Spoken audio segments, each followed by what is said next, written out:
تخيل تعمل مشهد سينمائي كامل بالكلام بس وتفضل تعدل عليه، تغير عناصر، تمد المشهد وتتحكم في حركة الكاميرا، كله من مكان واحد. النهارده هنستكشف موقع جوجل فلو، الاستوديو الإبداعي بتاع جوجل للصور والفيديو بالذكاء الاصطناعي، وهنشوف بيشتغل ازاي بسرعة وببساطة. فلو هو عبارة عن AI كرييتيف استوديو معمول للمبدعين، يعني مكان واحد تجمع فيه شغلك، تعمل كرييت وبعدين ريفاين وبعدين كومبوز من غير ما تتوه بين أدوات كتير. كرييت ممكن تولد فيديو صور من الصفر أو تحول فكرة لتانية. ريفاين تعديل وتحكم اكتر، تبديل عناصر، تمد المشهد. مثلا عملت فيديو عايز تمد المشهد بنفس حركه الكاميرا وبنفس التحريك اللي انت عملته او البرومت، هو بيكمل على الفيديو لمده طويله. ممكن تعمل كومبوز، تنظيم الاصول، اسيست، وتجمعها في مكان واحد وتعمل مشروع جديد وهكذا يعني. اول ما تفتح موقع فلو هتلاقي الجاليري اللي انت عملت، يعني الجاليري اللي انت عملتها قبل كده، كل المشاريع اللي انت اشتغلت عليها هتلاقيها. النهارده ان شاء الله هنبدا نشتغل على ورك فلو بسيطه. هنبدا بفكره او وصف المشهد اللي هو بيسموه البرومت. تختار طريقه الانشاء، هل تبدا من انجريدينتس ولا صوره تتحرك ولا فيديو تمده. وبالمناسبه فلو مرتبط بنماذج جوجل المتقدمه الخاصه بالصور، الفيديو والذكاء الاصطناعي اللي هي نانو بنانا ونانو بنانا 2، والفيديو فيو 3 فاست وفي 3 ثينكينج. هنجرب كذا برومت موجود حاليا معانا، حتى لو مش هتنافس فعليا صورها كورك فلو ثيس. اول حاجه هنبدا مشروع جديد، هيفتح معاك بالشكل ده. اول حاجه هنا الحساب اللي انت سجلت بيه دخول، هسجل دخول عادي زي اي موقع. الكريدتس بقى الموجوده، انا معايا 500 من 1000 لان انا كنت مشترك فيه برو، فالكريدتس بتزيد شويه. لو المجاني يعني الكريدتس بتبقى عدد قليل مش كتير كده. لو جينا بقى هنا هنشوف، ثواني نكبر شويه. هنا الصوره ممكن تختار كذا حجم، دي لسه نازله جديده، كان مش موجود بس الا حجم 9 ل 16 و 19 ل 6. نزلوا حجم 3 ل 4 اللي هو المربع والحجم الطولي شويه. ممكن تعمل تولد صوره واحده او صوره اثنين او ثلاثه او اربعه.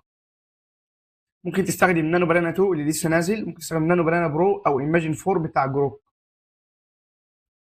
في الفيديو ممكن تعمل مولد عرض اللي هو تحط صوره وتكتب برومت. وممكن تعمل بالاطارات اللي هو تاسك، اللي هو ستارت تاسك واند تاسك، اللي هو بتبدا بفريم وبتنهي بفريم. الكواليتي ده بياخد 100 كريدت. لو هتلاحظوا هنا مكتوب كمان 400 كريدت، يعني هنا عامل، يعني لو هتعمل فيديو واحد هياخد 100 كريدت.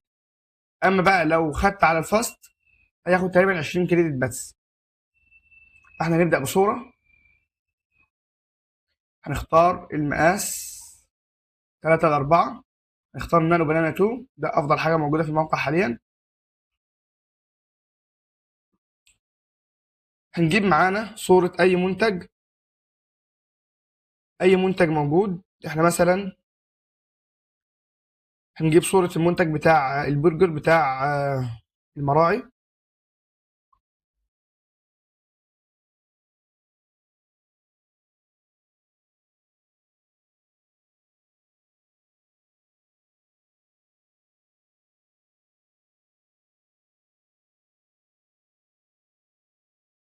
هناخدها كوبي،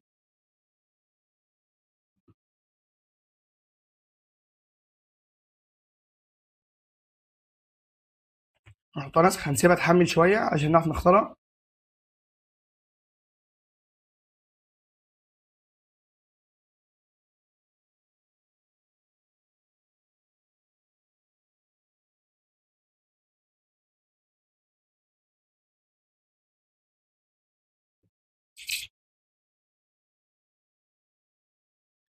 كده حطينا الصوره، هنحط البرومت. ده برومت احنا عملناه من شات جي بي تي، كتبنا له وصف الكامبين اللي احنا عايزينها. قلت له عايز كامبين مكون من 4 تصميمات، عايز برومت لكل ديزاين. وصفت له كل ديزاين هيبقى عامل ازاي، هنشوف الديزاين ده هيكون عامل ازاي. هندوس كرييت، هنستنى هنا بيعد التحميل، هنا 7% لحد ما يوصل ل 100%، وهيطلع لنا الديزاين جاهز. وعلى فكرة ممكن تسجلوا بأي VPN موجود، وتاخدوا أكتر برضه يعني 1000 كريدت زي البرو بالظبط، أو ممكن تسجلوا بإيميل الطالب اللي هو بتاع جوجل عادي، وبرضه هتاخدوا ال1000 كريدت كاملة. ويعتبر أحسن موقع موجود حاليا تستخدم عليه نانو بنانا برو بعد فريبك يعني. النتيجة خلاص بتحمل.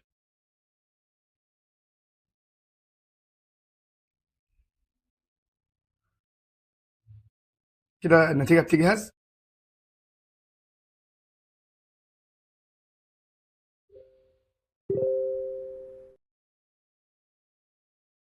بالمناسبة احنا هنعمل تشانل على التليجرام وعلى اليوتيوب، هننزل عليها كل المحتوى اللي بننزله، وهننزل عليها المصادر والبرومتات اللي احنا بنستخدمها في الفيديوهات والروابط.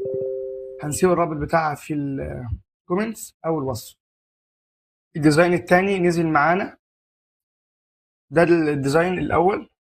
هنعمل ديزاين تاني بعديه. بصوا على الكواليتي والجودة وعلى تفاصيل المنتج ذات نفسه، مفيش اي حاجة اتغيرت فيه.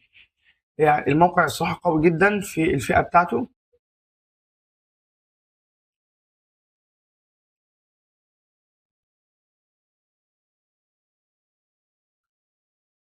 بصوا كده على الجودة، جودة كويسة جدا، ويعني يعتبر ده برضو نفس المجاني، تستخدمه مجاني زي البرو يطلع لك نفس النتيجة بالظبط. ده جودة المنتج، يعني عمل ابسكيل فظيع الصورة اللي دخلها تقريبا كانت جودتها قليلة جدا، يعتبر بقى هي فعلا 2K. يعني توزيع الإضاءة موجود، والتاتش على المنتج، والإضاءة متوزعة صح، كل حاجة متظبطة. هنخش على الديزاين التاني.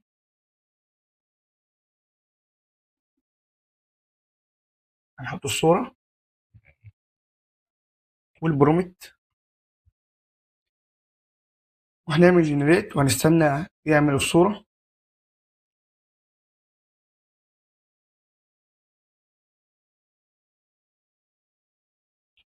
والأفضل في الموقع ده إن برضه هتستخدمه مجاني تماما، لأن لو لاحظت تحت كده، بص هنا هتلاقي مكتوب صفر كريدت، عدد الوحدات التي تستهلكها عملية الإنشاء صفر. يعني أي حد هيستخدم الصور مجاني، لكن الفيديو تقريبا لازم تكون عامل برو.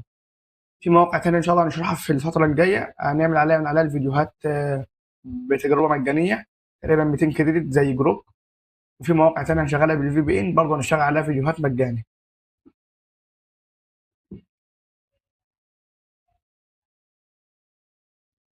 هنسيبه يحمل فترة.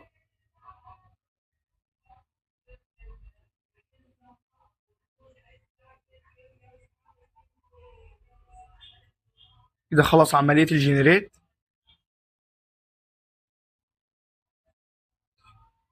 طول ما انت شغال في البرومت اقوى واحسن، طول ما هو بيطلع نتائج كويسه جدا.